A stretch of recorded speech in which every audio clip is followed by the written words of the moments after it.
Okay, I got to tell those jokes all over again. No. Really quick, so I was coming back from one funny story. I was coming back from Anchorage to Salt Lake, and I'm an elite member because I book a lot of Alaska Airlines. I book a lot of flights. Do I book a lot of flights, Russell? You bet. I bet I booked probably 800 flights over the last 15 years. I know my first name. Hey, Sean.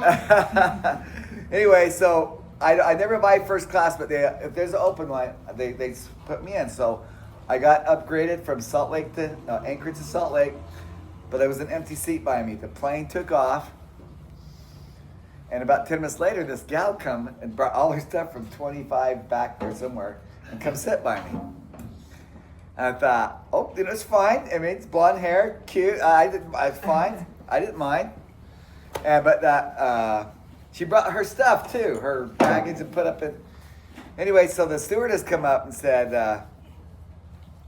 "Ma'am, I need to see your ticket." And I'm kind of laughing because I see where this is going, right? So it's a 25F. She says, "Ma'am, you got to go back." She says, "No, it's just an empty seat." I mean, it's kind of logical, right? There's an empty seat. Why can't I use it? And so they argued for about 5 minutes. And she said, okay, I'm going to go get the pilot. So went up there. Pilot comes walking out and says, what's the problem? He said, man, over the guy by the fishing hat, that blonde gal, she will not move.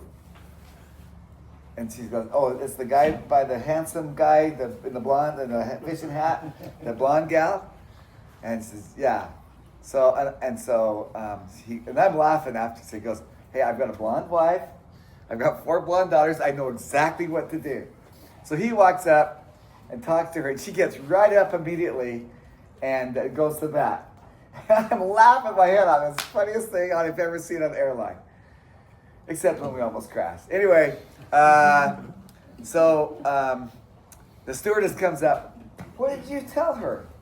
She said, well, it was really simple. I just said, hey, this seat right here is not going back to Salt Lake City.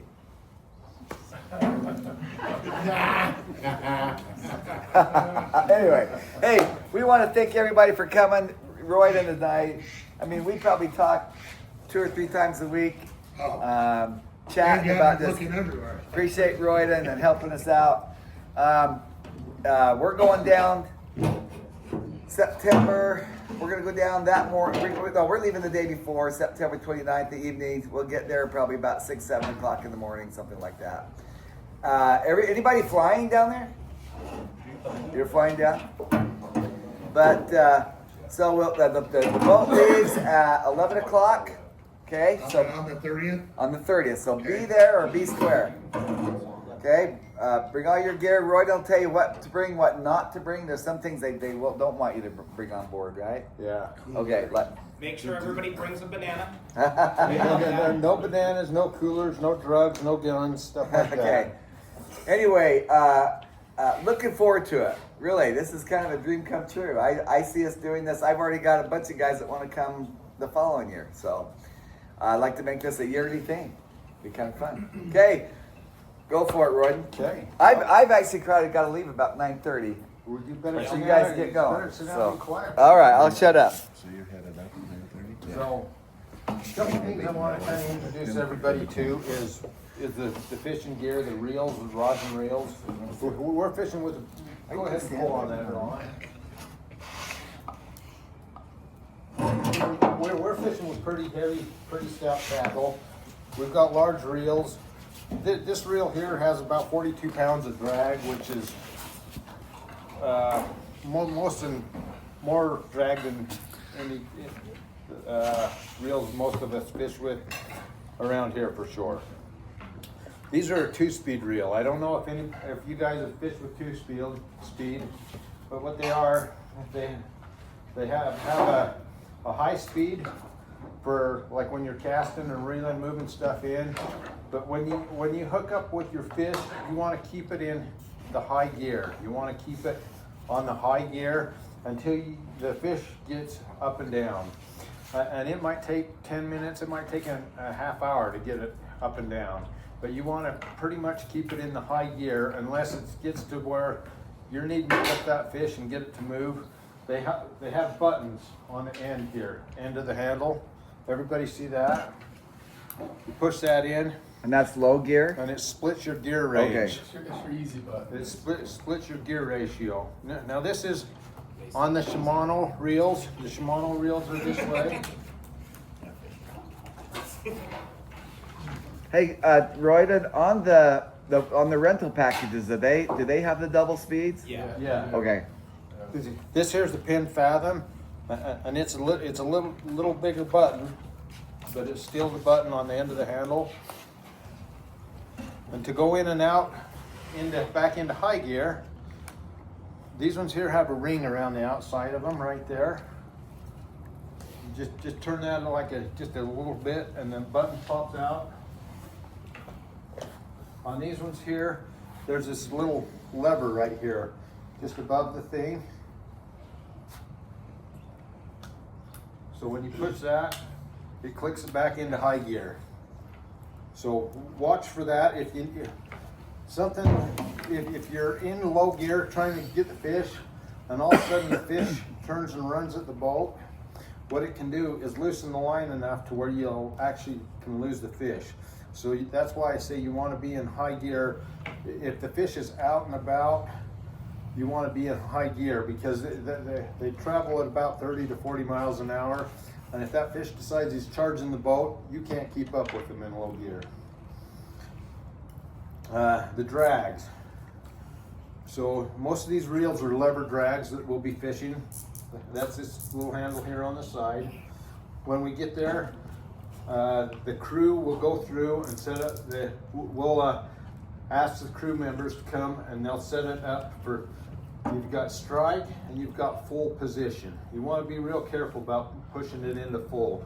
For the most part, you want to do a lot of your fighting or working the fish in the strike position. That gives it a little bit of, that gives it a lot of tension, gives the fish room to run, but it doesn't make it so that it's going to pull the hook. Once you get into full position, you stand a little better chance of pulling the hook and or popping something off. If you've got a weakness in any of your setup, your line, your lures, your hooks, anything, these fish will exploit it if you get into the right size of fish. So any questions on that, on the reels? Let's say just have somebody, Boyden or one of the other guys, have them check your drag before you start fishing, because they'll adjust it, kind of fine tune and get it right where it needs to be, so that it's ready. So these are adjustable, these drags. You can back them into full neutral, turn this knob, and that increases or decreases it.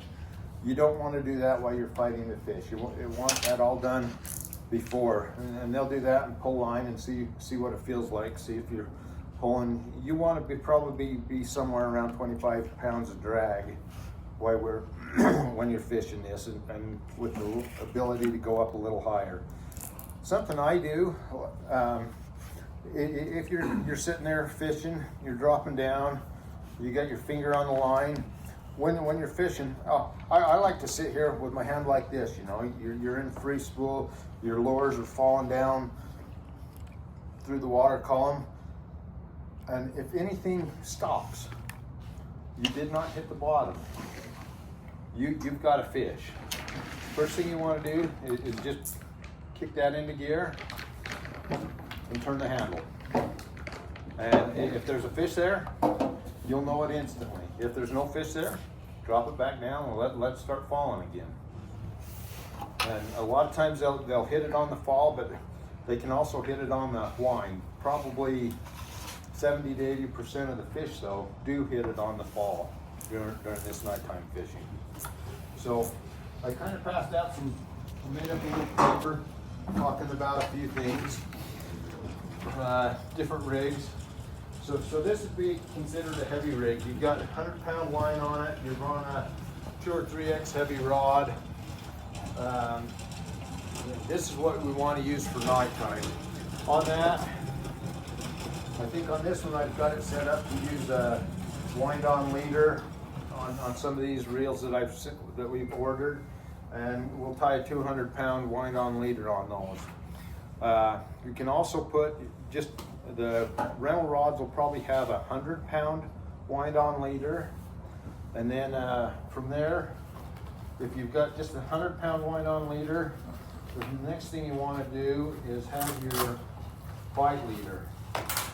So we've ordered some of these bite leaders and stuff. You guys have all seen these? Yes, no? You seen these, Donald? So these are like a 200-pound bite leader. So it's 200-pound test, and it's 200 pounds. And then these are usually set up with a swivel and a split ring, a heavy split ring. So on this, you'll put your lure. You'll put your lure right on that split ring there, and you'll tie this to the end of your 100-pound leader, and there you go. And then you got that, and you're set up ready to fish with this split ring.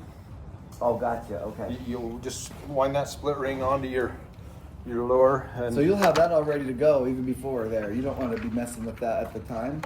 Is that how you do it, or do you just quickly put it on the split ring? you can do it either way. Usually I'll set up my jigs and stuff as you're going out. So on this trip we're leaving the dock around 11 a.m. So with this we'll get on the boat, we'll get all our stuff going. That's a They good try idea. to get underway. And we've got about 5-6 hours out to where the fish are. And you've probably got 8 or 9 hours until dark. So that gives us plenty of time to set rods up. This that I'm going through is on our heavy rods. This is how we want to set those up. That's for the nighttime, right? For the nighttime, yeah. How many of those should each person have with them? These, I think I've got what? I've got 3 or 4 if you've got that, you should be fine. for one person. Yeah. The One per rod, probably, right? well, you're only fishing with one heavy rod. So the problem is if you get tangled or if these lines get together with the fish on them, sometimes one line will slide against the other and cut the fish off, cut the line. Fish swims away. Your expensive leader swims away. Your $30 or $50 lure swims away. It's all gone, and it happens. And that's why we've got more than one jig and more than one sinker and more than one line. So that's kind of the basics of our nighttime jig fishing and stuff. Any questions on anything on that? Or Is that what you think will be the best, the most? the nighttime is a little. How do you say it? The bluefin are a little more apt to bite. They're not as finicky. They're not as cautious. Yeah. And so the nighttime, a lot of times you can get into the bluefin and have a good chance of catching a real nice 100-pound plus fish.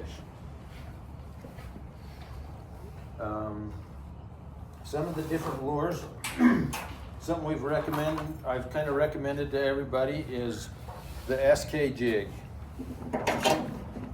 And I hope by the end of the trip, all your lures look like this one here. See how it's got a little bit of beat up, a little bit of marks on it? That's one of my favorite lures. You can tell why. So all of them have that mustad. You take off or This one I did upgrade the hooks to a mustad hooks on this one. Well, the SKs come with good enough hooks. SKs do come with good enough hooks to use as they are. And then this one I did upgrade. I like to start with the 300 gram jig, 300 or 350. I've got some of these others that are, now this here's West Coast jiggers, and this one I've had pretty good success with. You can see they're both relatively the same size. This one's a little heavier, it's a little fatter, a little more hot dog shaped. It doesn't flutter quite as much, but it does get down. I find that the 300, 350, depending on the conditions, is a good lure to start with.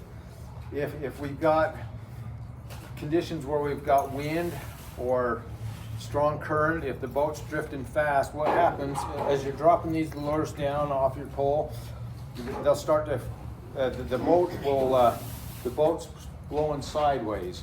And so these lures will be moving out because as they're dropping, you're moving away from them. These are going down through the water column like at an angle like this. We talked about some of these eddy bombs and stuff, these sinkers that everybody's got. These here will fall real fast through the water column, probably faster than these.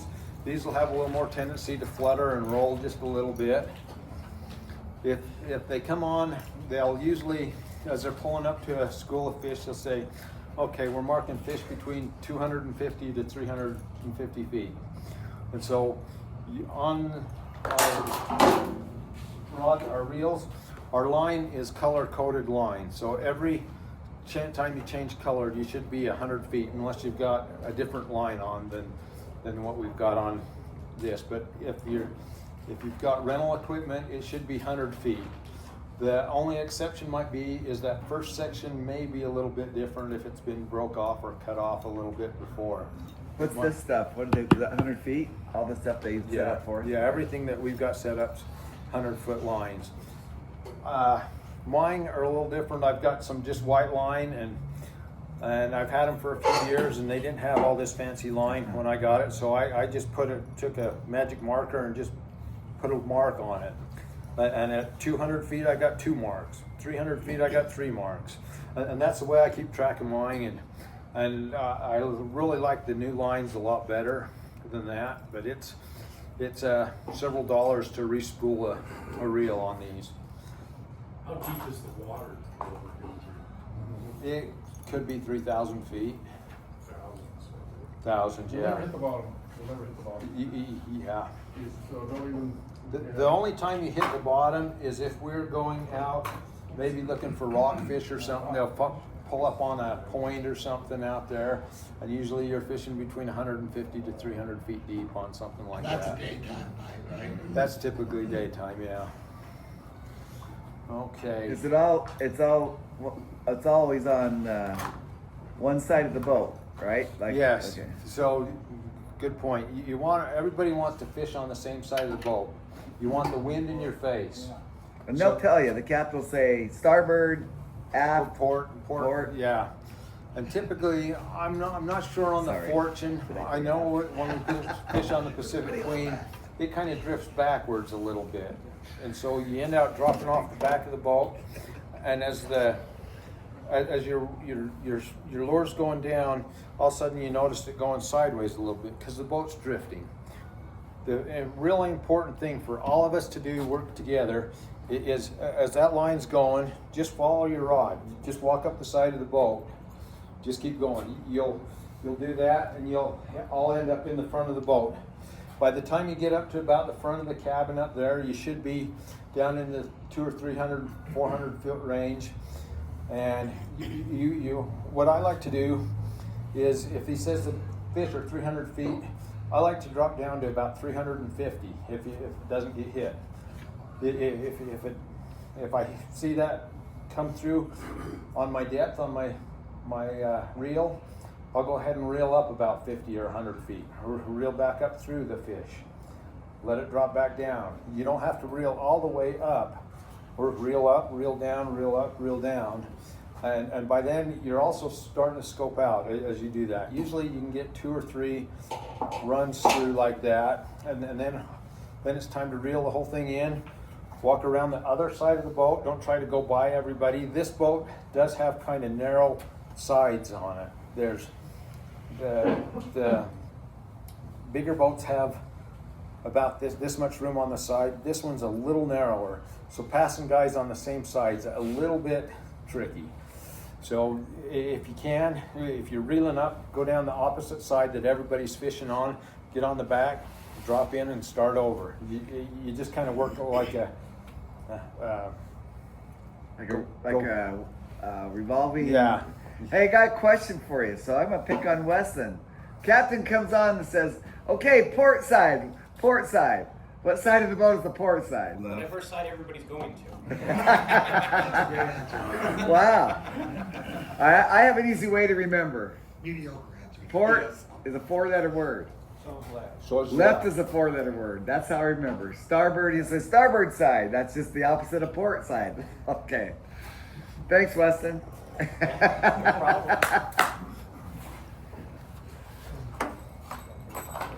Yeah, if we've got more wind and stuff, the eddy bombs would be a good lure, or you go up to the 400 or 500 gram jigs and stuff. Different kind of jigs have different action. So, several years ago, they had a jig like this that was really popular.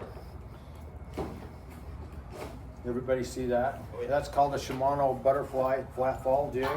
What these do is as they're falling, they'll flutter around and move. They don't drop as fast or as straight as these others.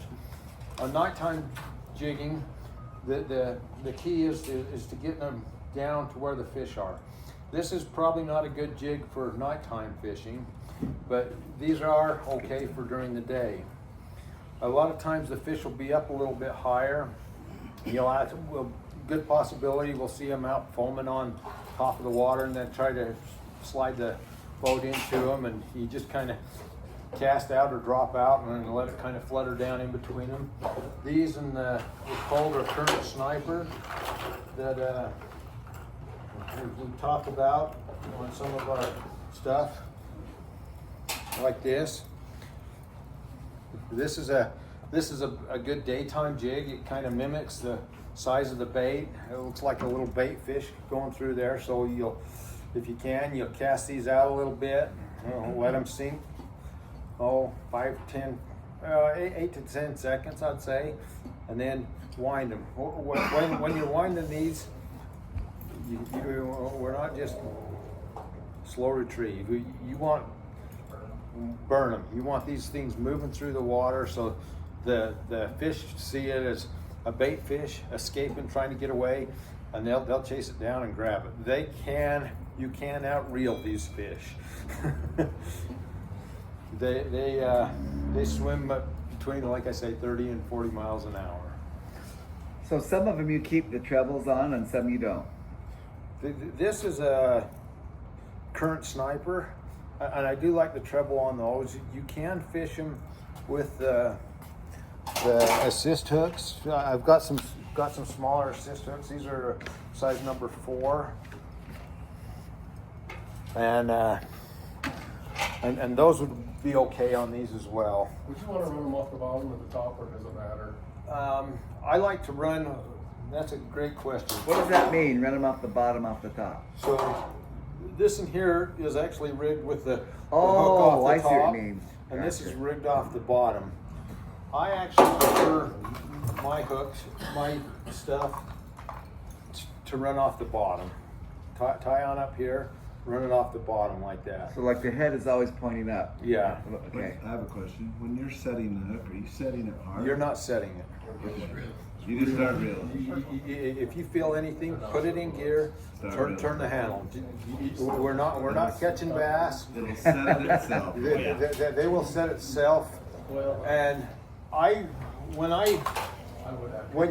you catch when you feel a bite or something, I don't even like to go all the way to strike. I like to come up just a little bit, about halfway ramped up to where the line's just starting to take up, and so that fish is swimming away or feeling everything, and you start it and give it, let the fish take off with it, or let it get it eating good. I'm kind of wandering. Oh, you're back and good. No, forth, it was just as long as we're getting you. Okay. We're good. Are we casting out much, or kind of dropping it in?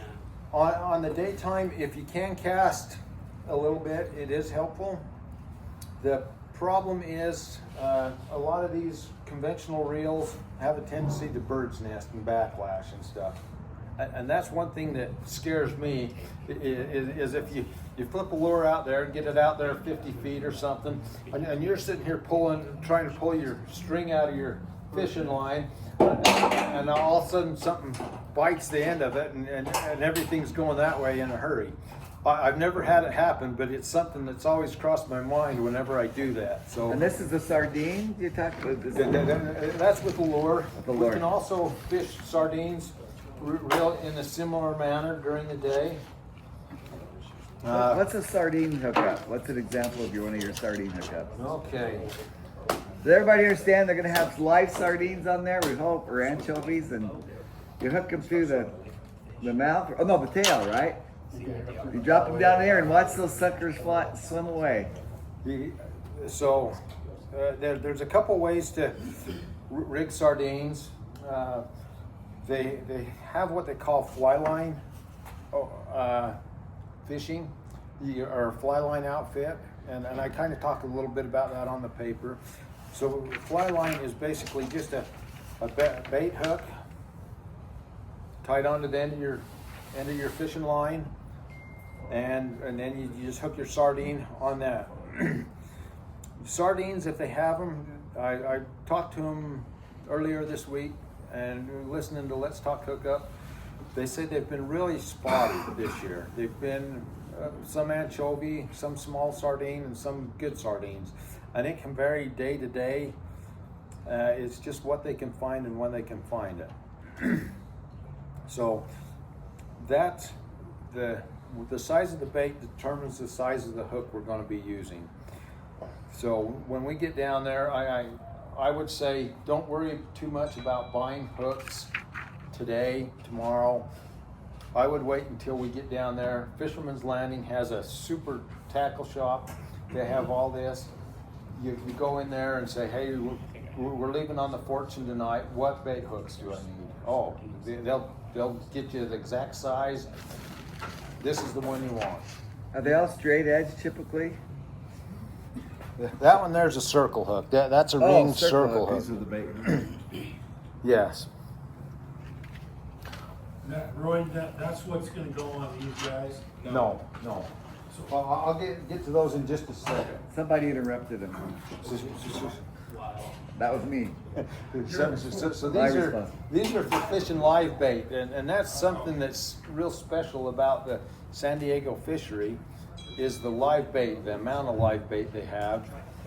Usually after we get on the boat, they'll take a short jaunt across the bay, and they'll pull up to all these boxes and stuff, or pans they call them, and inside them they have they're about a 10 by 10 pan or something like that, and they have a whole bunch of live sardines or live anchovy or something like that they have people that's all they do is go out and capture all these bait fish, bring them in and stock these baits. So 15% of all the tickets for the boats, 15% of the cost of the boats goes right to the bait companies, so they supply all these boats with the bait. And it's a big deal. It makes a big difference in the fishing, and it's what makes it pretty special down here. So with these, the circle hook's a little bit tougher to, you guys get a look at that.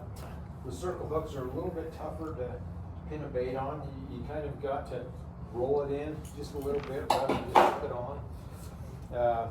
Right in front of the eyes on the fish, there's a kind of a cartilage spot, and that's a great place to hook them. It is right in the nose hook. It is what they refer to it as, nose hook. On the belly, there's two little tiny fins about this big. You can hook right above those. There's a little bit of cartilage that helps those fins and stuff stay in place, so it's a little bit stronger right there. And they call that a belly hook. Those are the two I prefer. There's another one they talk about sometimes as a shoulder hook, where they'll hook kind of on the back side of the gill plate on the collar. They'll kind of do that. That's a little more tedious, and it has to be a little more precision with that, or you can damage the fish, hurt it, and it bleeds and doesn't swim very good. So I went a year ago, and I didn't remember. We weren't hooking them in the tail, were we? No. Okay, because that would make sense. I couldn't swim. Okay. Swear it was through the mouth. Was it through? That's right. Okay. Eyes. Something else I mentioned in there is a sinker rig. So the way I like to do a sinker rig, you do the same. I like to do a ring circle hook on that, tied directly to the ring on that, and then take your sinker and put a leader down about 3 feet, 30 inches, 3 feet, about that far below it, and tie that on it, and tie a leader from here to here, and this drops it down. It makes it so typically what they used to do is put the sinker above, kind of rubber band the sinker onto the line. What happened, the sinker, if you're not controlling it real close, the sinker would fall faster, and your bait's up here all wrapped around your line, so you're sitting out there for 5 minutes or whatever, and your bait's all tied up there around your line, and he's not swimming and not looking right. The fish swim on by and don't pay you any attention. But by doing this, with this, anytime you do a sinker rig, nose hook your fish. And you can do it either sideways through the nose or come up through the mouth and kind of out the top of the nose there, depending on the orientation of your hook, the way it's sitting. If it's sitting like that, you want to come up through, and so that your fish is sitting there, look like he's sitting right side up, swimming naturally. And this was the way I caught one of the biggest fish I've caught down there. It was a 130-pound tuna, daytime, on a sinker rig. This is very good if the fish are down, and usually during the daytime you'll try fly line fishing, and that can be very productive, but keep in mind a sinker rig's also a good option. How big's your sinker? You can go anywhere from about a 6 to a 16 ounce. Typically I'd start with a 6 to 8 or 10 ounce on a sinker. You said something, just wrap it on your line, or how did you? What they do is do that, and then take a rubber band and kind of tie it to your line with the rubber band. So we need to go down with rubber bands? No, they have those on. Oh, they have all that stuff, okay. But like I say, I prefer to do it with not tying it to the line. Put your sinker down below it, and that way, as your sinker's falling, your fish is following it down.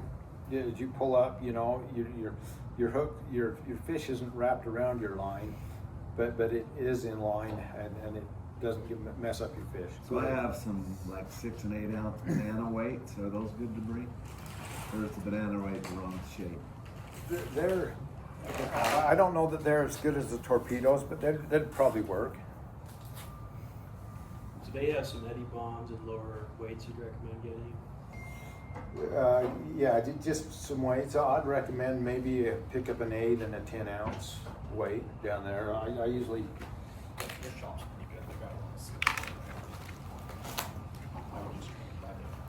Hey, while he's looking, guys, I don't want to forget one thing. A lot of you guys have been supportive and putting up stuff to help, like Russ. Something like that. You put up a lot of stuff. I think some other guys have been putting up.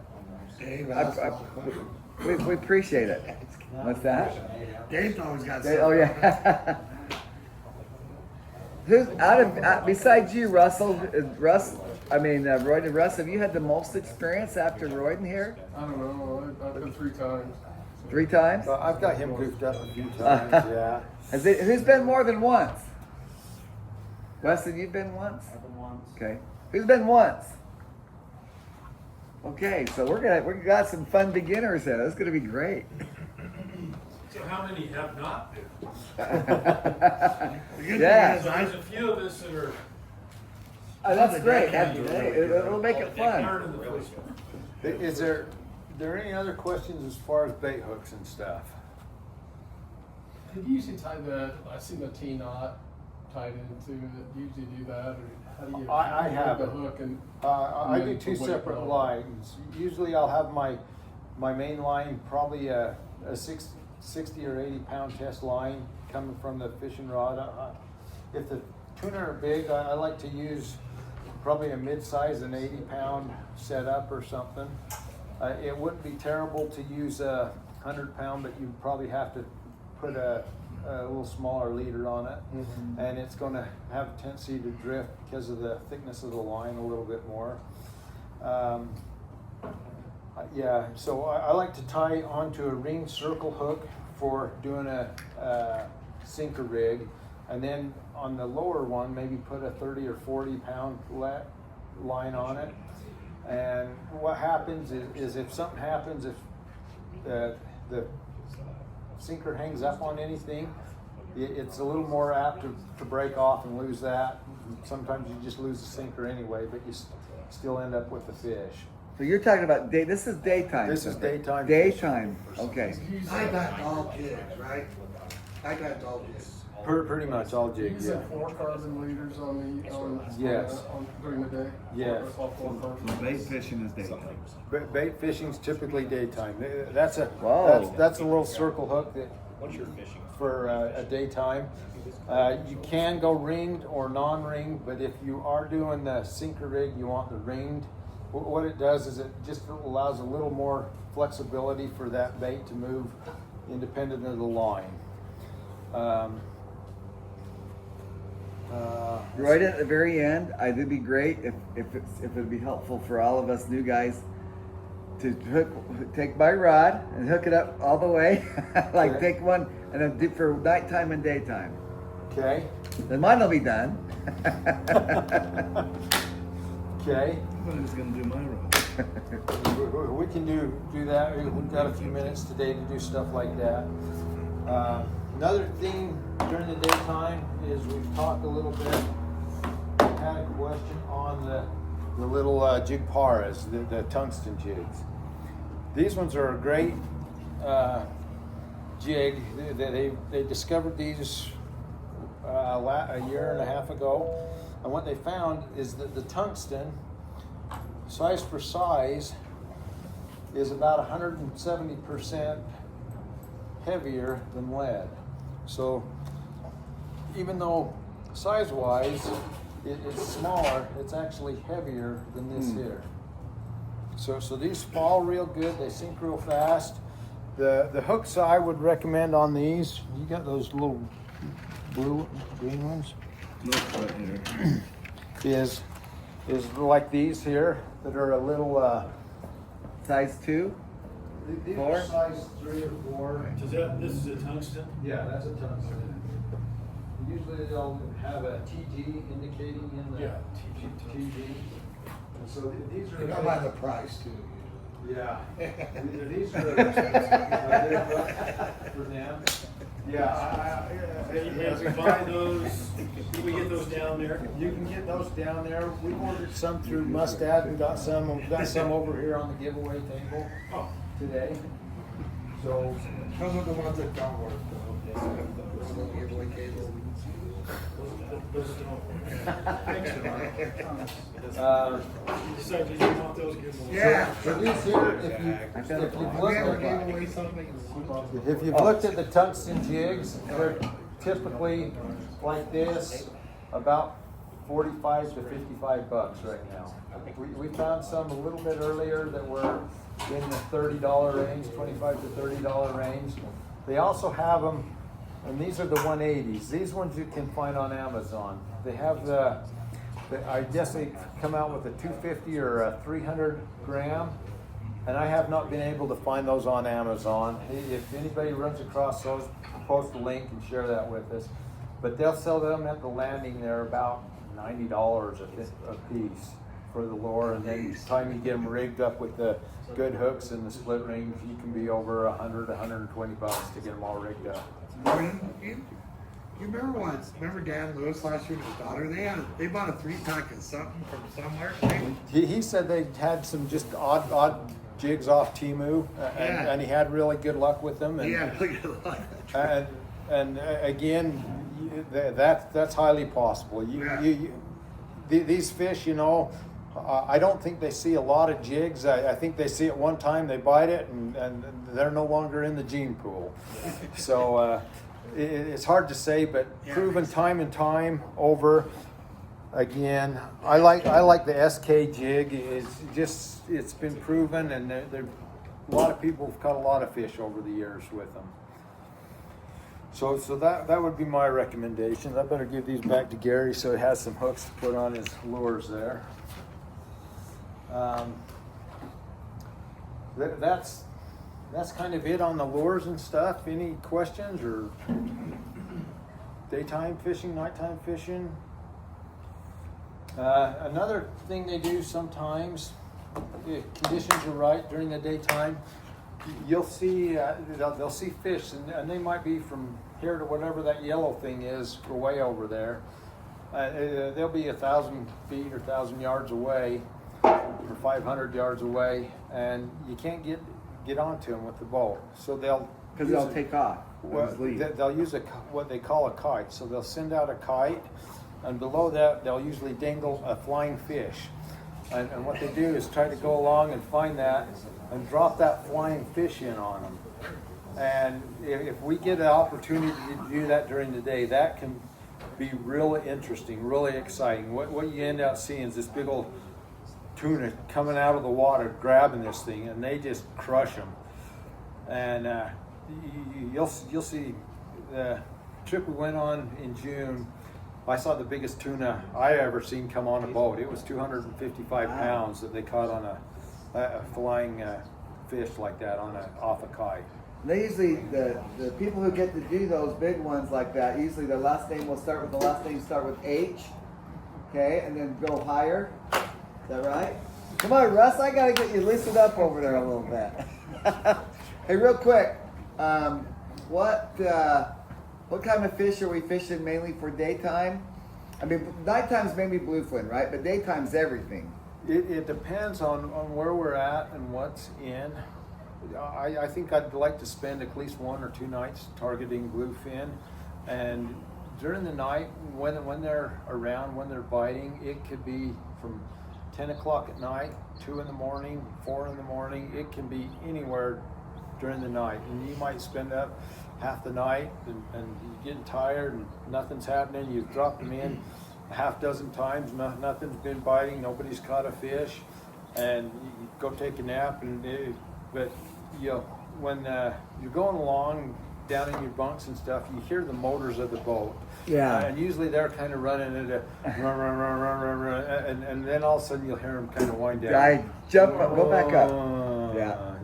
They'll cut the motors back, and that's the time to get out of the bunks and go see what we can do. So, what guys? Remember what day is the 30th? Is it a Tuesday? Tuesday, yeah. So we'll fish Tuesday night. Fish Tuesday night, Wednesday night, Thursday night, and come back Thursday morning or Friday morning. Friday morning. Yeah. What time Friday morning? 7 a.m.? I think we hit the dock 6 or 7 a.m. Yeah. So we got 3 nights. 3 nights, yeah. How many are we allowed to keep? 2 each night? Or You're allowed 2 bluefin per person per day, so total of 6. There's a lot of meat on those. There's a lot of meat on them. Like, I think we caught 30 pounders last time, and I had 2 of them. That was too much meat by itself. So you get 2 100-pound fish, I'd probably be done at that point. Yeah, and when I was listening to Let's Talk Hookup the other day, they're saying they're seeing signs of other fish a little bit further south that they're seeing them out on the 5 to 6 day range. That they're seeing them, and they're seeing yellowfin tuna and the Dorado. They say the yellowfin tuna they're actually catching some in the fleet. Dorado's the same as the mahi-mahi? Mahi-mahi, Okay. yeah. They are a super fun fish. If we can get into They're some pretty of those, too. they're beautiful. Thanks, Russ. And a lot of times they'll find those under kelp patties. So during the day, we'll be rolling around and find a kelp patty, and they'll kind of shut the motors down and just kind of nudge up to them, and then you just try to cast a bait or get a bait or.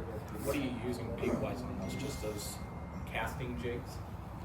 You can either use a casting jig or a live bait.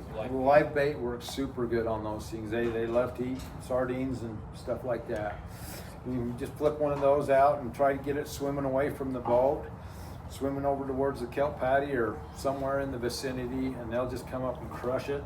And the great thing about the mahi-mahi Dorado is a lot of times when you could catch those, all of a sudden they come flying out of the water. They're super fun. They come bouncing out, all over the place. So they're a lot of fun. So basic equipment, you recommend everybody ought to have, or at least maybe one between two, a split ring tool, right? Yeah, everybody's gonna need that. Thank you, split ring pliers. Yeah, I've got some. Gary's got some. Russ has Can some. I see yours? Let me see if they No. work better than mine. You buy those locally? Oh yeah. If there's one Shields better, has them, it's better. Sportsman's has them. What's that, the split ring? Yeah. There's one I looked at that. Russ, do you Some want of to them show are those of definitely yours better. around? And you need to, is it 7 Some inch of you them it's want, just hard to or get back. what size? It's not per Others- size wise. What has a big difference is the little tooth on the front of it. I've had them where. Yeah, some if of the it has a big ones pretty are good tooth. That looks like a 5 inch. She's bigger. Yeah, they don't need to be real big. I was just reading online for tuna, the guy recommended 7 inch. Okay. Whatever. These ones here that Russ picked up the other day, these are made by Spro, S-P-R-O. Those are the ones I was looking at. And these are really inexpensive. I think they're what, $17 or something like that. And we ordered those on Amazon. You can't get them at Sportsman or? I don't know if they have those or not. Yeah, these I've seen. I don't know. Russell, Gary, can I see that one? These Oh, ones will is it actually open spring- those is at it 8 spring aught loaded? split rings. Those, Yeah. those size 8 aught split rings are. Roy, did they just have them under. spring loaded where they'll pop back out? Did they have them? I don't know. I like those. I like the spring ones. So I bought these. These were like $25 on Amazon. Is that what you're thinking? But those Oh, ones, yeah. those Oh, ones yeah. didn't work great on the big split rings. They work on Really? everything else really well. I feel But like they I don't have work some really like- great. Well, really, on what's the split difference, I wonder? It's It's size, just the it's bigger- the size the bigger of that nose, tooth I on think. the I'll nose. tell you what, these work way better than these. Do they? Oh, Is yeah. it- you want I the have big these nose? as well. That's I don't the like Bigger bigger nose if one, you're this one is just so the popping nighttime out. fishing when you're using those great big split rings. These things don't work great on that. No, I can't get that. These, you can't get it far enough open to get it on the lure. But the other ones, those green ones, they'll split these and you can You use. bought them on Amazon? See, this would be perfect if it had a. Those are amazing. I don't Okay. know where you got those, but these things are great. Let's see if we can find one like that with Yeah, these are if really it's spring nice. loaded. Not necessary, but if it's cool if they did. Why do you care if they're spring loaded? I just like it. I like it when they could pop So open. those are the GP 250s. GP 250 by what company? Cultiva? or something. I think it's Cultivate. Sounds good. Hey, let's talk the food and tips real quick. Hey, you're ready. Okay. These work really good on that size split right there. These work really great on that. These didn't work as good. Okay, everybody, we're gonna talk about some other stuff real quick. Then we'll have if you get all your questions answered, we're gonna do a drawing. Okay. Unless you have more stuff. Couple It's more not big things. enough to split it open wide enough. His has a tiny nose, but it's still open way bigger. Give us just a couple more things, a few more things we need to go over real quick. Something I've seen happen on several trips going down with friends and stuff is somebody gets seasick and they spend half the time in the bunk.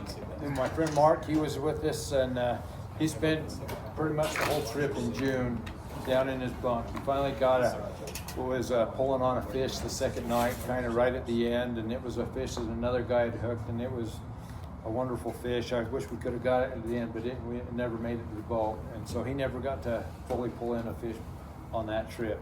So with that in mind, if you get with your doctor, get the little patches behind your ear, and then they say get those into your system like 4 hours before we're getting on the boat. So if we're getting on the boat at 11 o'clock, probably first thing in the morning, 7, 8 o'clock in the morning, get those on, and you get that medicine going into your system. And that helps a ton. It helps a lot. I've always had great success with Bonine, like, The Bonine works well. if you start 12 hours before you go on and just do what it says, I've had really. I've heard just ginger works good. Gary says ginger. They also Bonai. What's a little steak? Ginger cheese. It's just That's all I'm doing. It- little pill. It's a I'll little forget. tablet. It's kind of like Dramamine. but it doesn't, you don't get drowsy. The thing about Dramamine is it makes you tired and groggy, and all of a sudden you end up sleeping the whole trip, but you're Yeah, feeling Bonai okay. doesn't do that, Did you doesn't get do that to seasick? me, and Did you I- get seasick? I've had great success with it, but I've never been a guy that gets really seasick either. I just, Is that prescription also? no, you No, just buy it at Walmart. it's The over the waves are counter. really bad, Gary. I could get. You could actually Google, and they gave us a whole, and they have these wristbands, they had a whole bunch of Hey, them. what happened to his? My wife uses the little wristband. Yeah. Hey, can I get your pliers? Life changer. Oh, Gary, you got this on the wrong Just a side. little wristband. Yeah, you Puts a do. little This goes on this right side. What you ought to do really is just leave me on there the wristband and take the bone on, and I think you got it. Oh, yeah. And if you don't, well, Chew on some ginger gum. yeah, choose some Either that or just go over the edge and chum the fish, and we'll just catch the fish when they're biting something. That was worse than being seasick. Oh, yeah.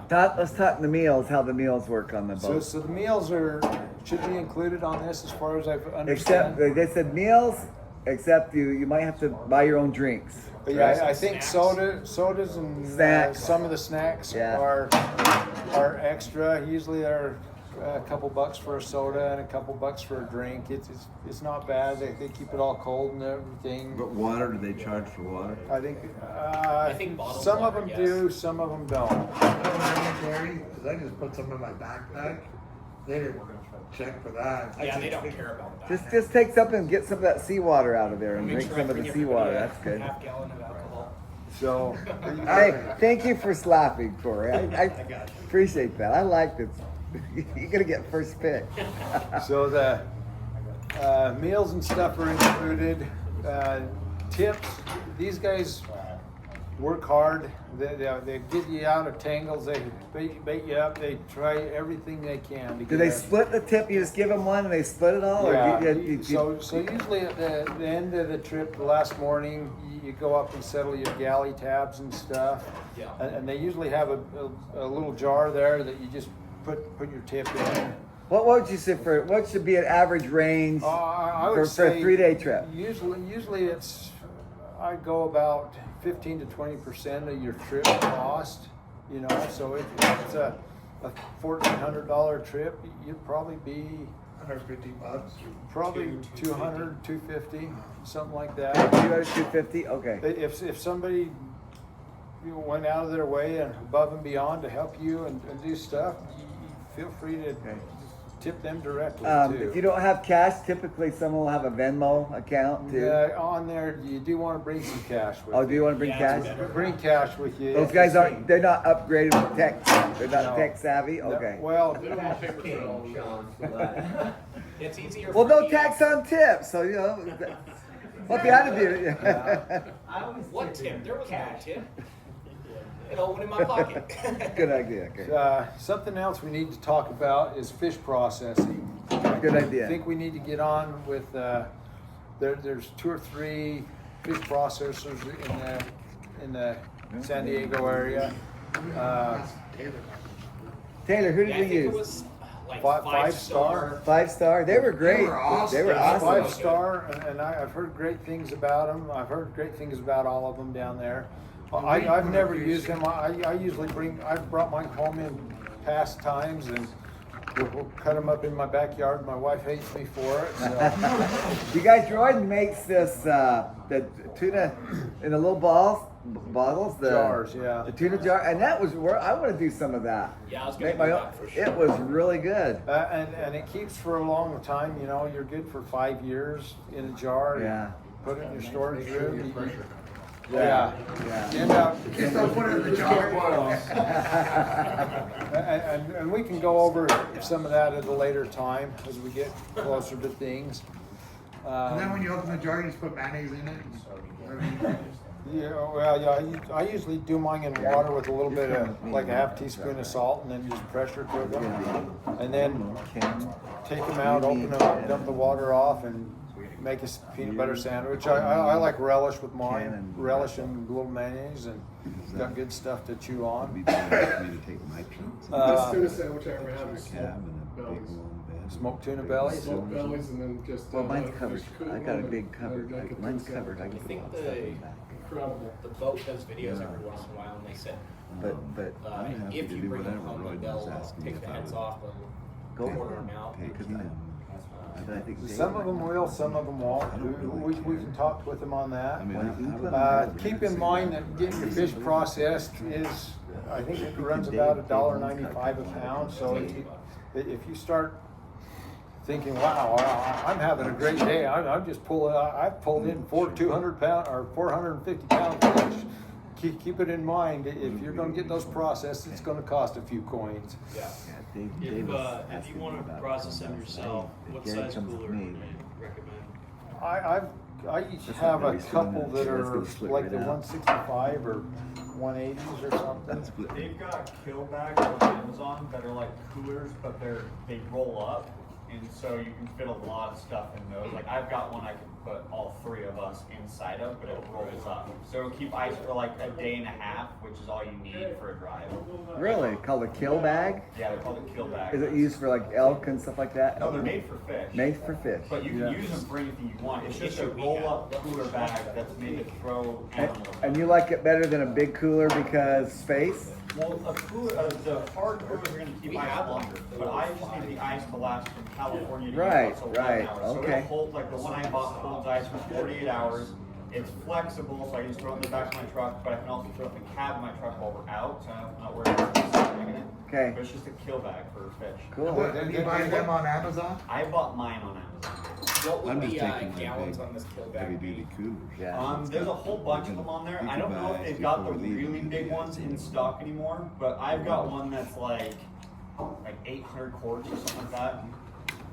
But So that's a big one. The next thing you do is ice. They sell ice there at the landing. You can get that. It's about $5 or $7 for a 20-pound bag. It seems it's pretty fair price, and you end up needing, depending on how many coolers, how many fish, you want a lot of ice. I've had a few times where we're coming across the desert up into Nevada or someplace, and if you're 114 degrees outside or something, Yeah, it gets hot.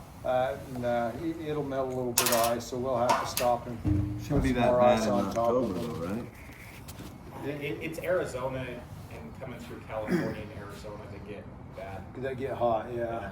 So I swear one of the times we were driving through and said Here, like, it was hot. Oh, yeah. I'm just putting on It takes your breath away. a bigger split ring with right tail through and air hooks. conditioning and stuff and enjoy These that. are on the tungsten lures that don't come with hooks.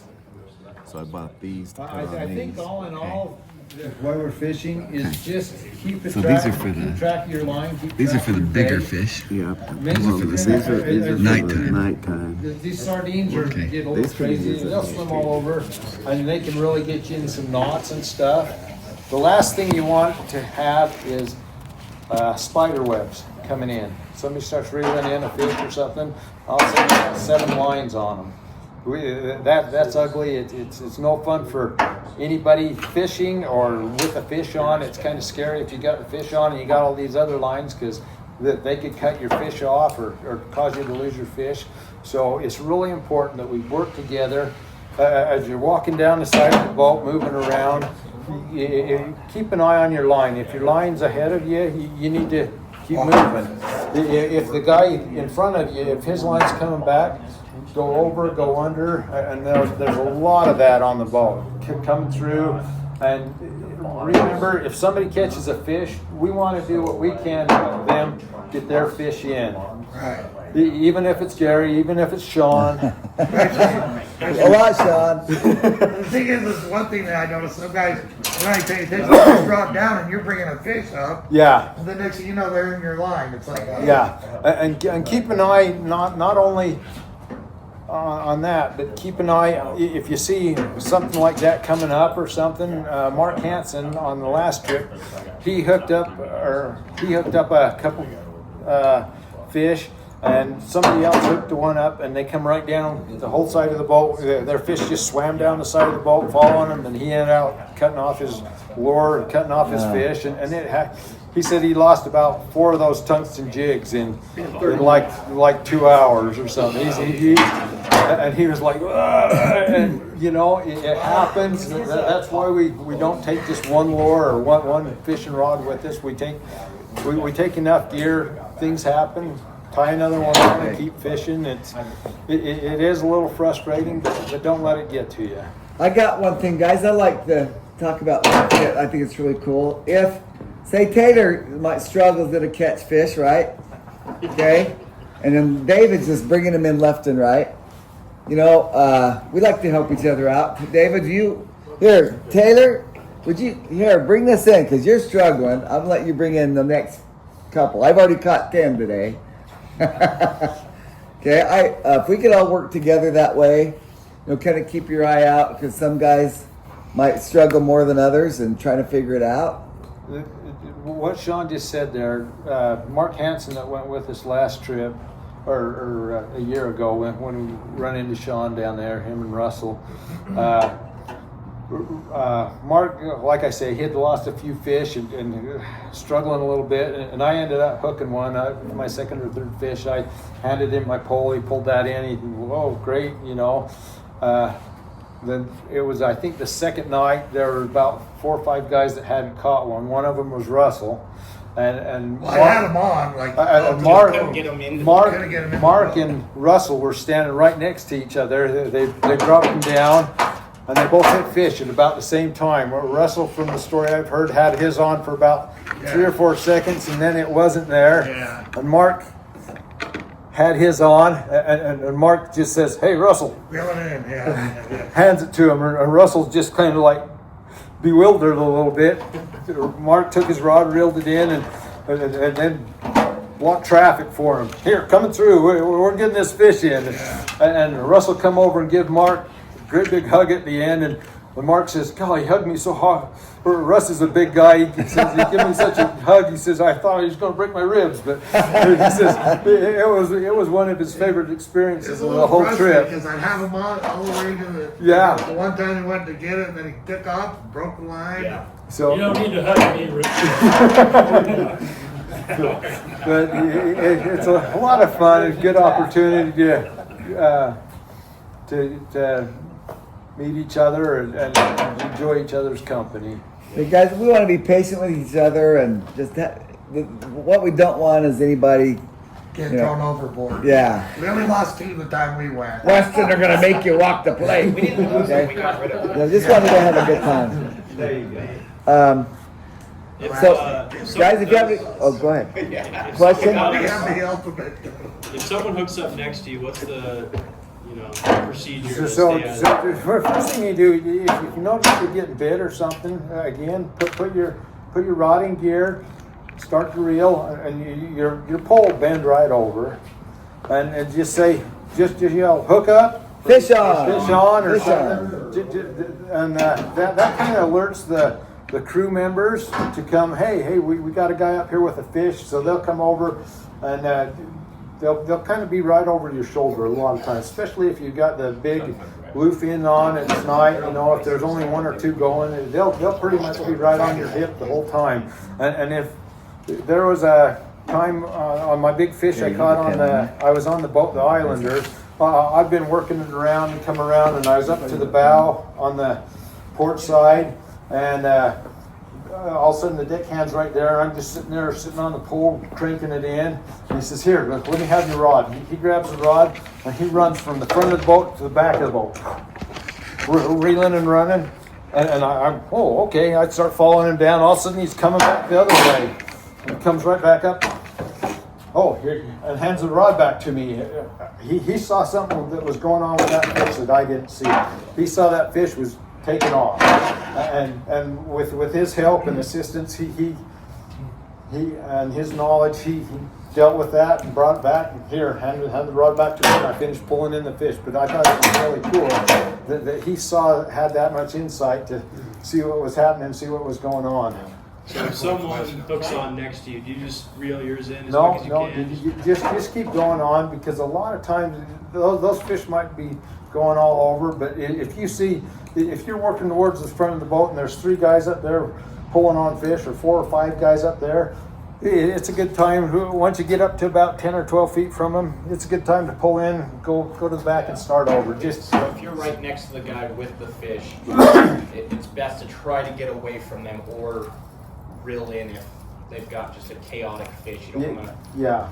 Chances are they're gonna be moving. They're gonna be moving too. Yeah. So if they're moving towards you, just let them. They're either gonna go over you, under you, whatever. Just let them go, and then try to get away from them. Yeah.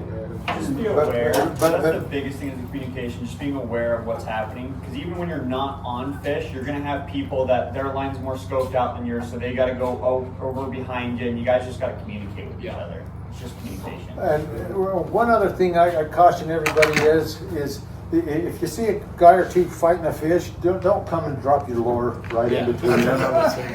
You just try to avoid that. Go up to the other end of the boat for a minute, or sit back and watch the chaos for a minute and enjoy I it. got another question. Take some pictures. Go ahead, Rick.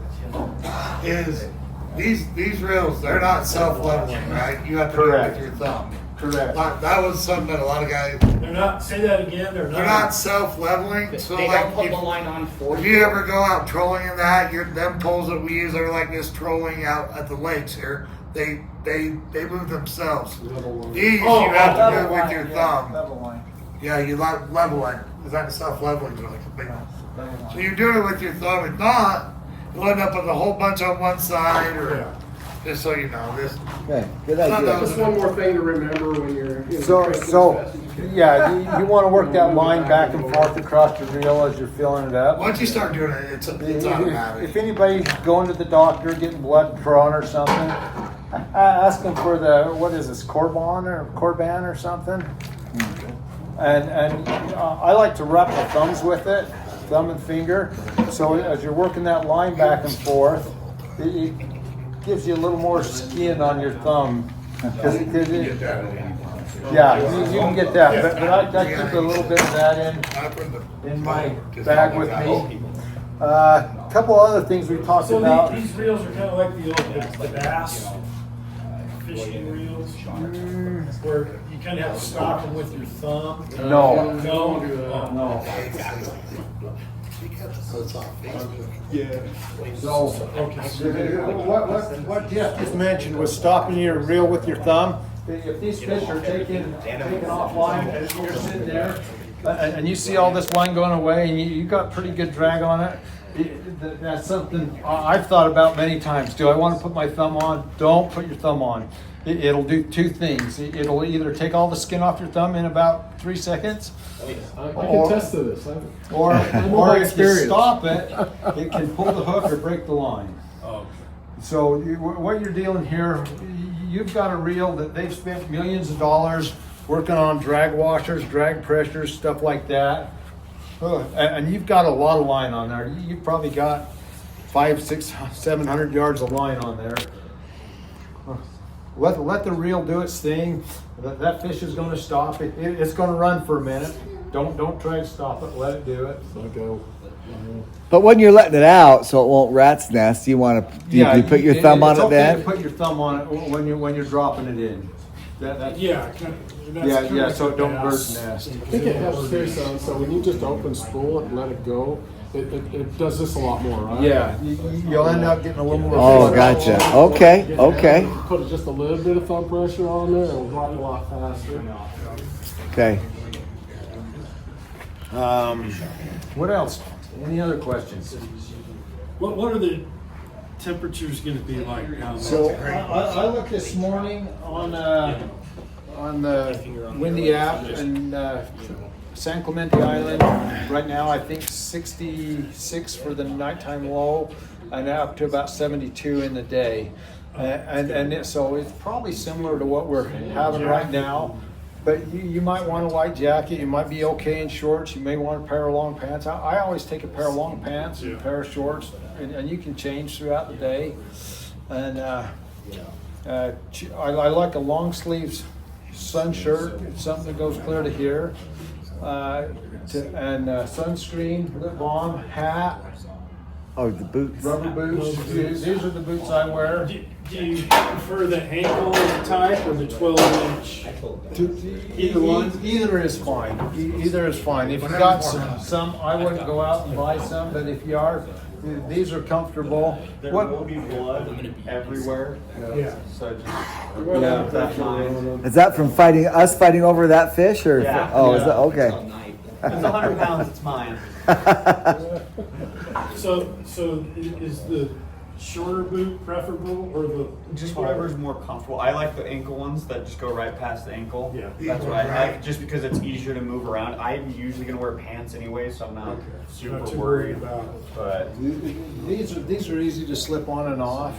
You know, usually you crawl down into your bunk and you leave your shoes on the floor there outside your bunk. You crawl out of your bunk, slip your shoes on, and run up and start fishing and stuff during the night or day. Or They do sell these too down there at the landing. If you get down there, you can't find them anywhere. I thought they were reasonable. They're like $90.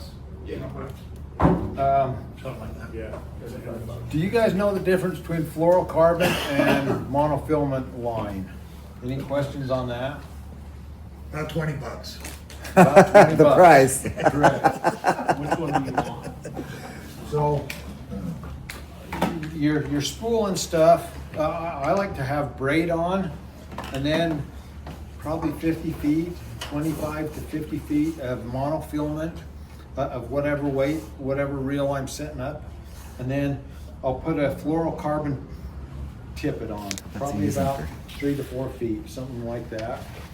And what they looking to say get the fluorocarbon 100 to 210. is it's more invisible They in won't the sell water. that The at fish Sports Center. have less tendency to see that. So whenever you're fishing a bait hook, whenever you're fishing bait, I like to have the fluorocarbon leader to the hook. And it's just these fish. You look at them; they're big fish, and you think, oh, okay, yeah, it doesn't matter, but it does matter. They've got very good eyesight.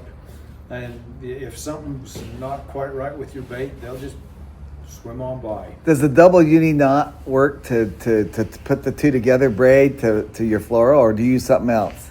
Double uni's probably okay. I usually do a 4-turn surgeon knot on it. Okay. Just kind of like four loops through. That's going to be key, guys. That's going to be a weak point if you don't tie that knot right. Now, if you're renting, do you need to have, do you need to have that leader too? Yeah, Yeah. I still have that. Okay. So if they're 2 or 3, I've got some. What But pound test is it? Is there a?